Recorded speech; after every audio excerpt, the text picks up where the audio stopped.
अस्सलाम वालेकुम prep class. आज आपने उर्दू का सफ़ा नंबर 24 पढ़ना है। उस पर आपने पहला जो पैराग्राफ है वो आपने पढ़ना है। पहले पैराग्राफ में और ये सारे इस पे अल्फाज आपको ज़बर के दिए गए हैं। ज़बर का इस्तेमाल कैसे करना है पढ़ते हैं। अलिफ ज़बर बे अब, रे ज़बर बे रब, सीन ज़बर बे सब, काफ ज़बर लाम कल, सीन ज़बर चे सच, दाल ज़बर रे डर, काफ ज़बर रे कर, खे ज़बर तोए खत,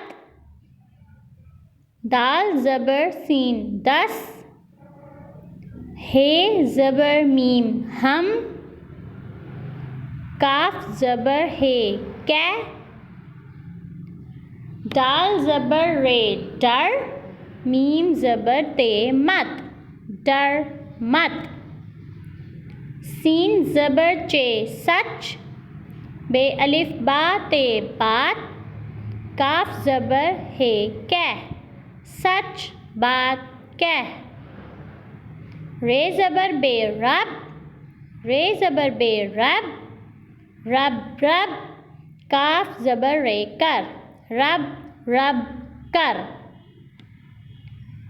अलिफ मद आ जीम आज, काफ अलिफ का मीम काम,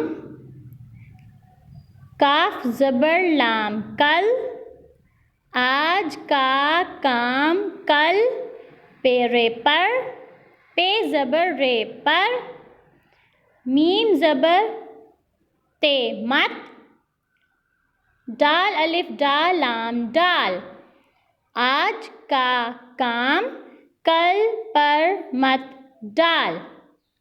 फिर से करते हैं। ज़बर अब, रब सब, कल सच, डर कर खत, दस हम कह, डर मत, सच बात कह, रब रब कर, आज का काम कल पर मत डाल। अब आपने इसको याद करना है। अल्लाह हाफिज़।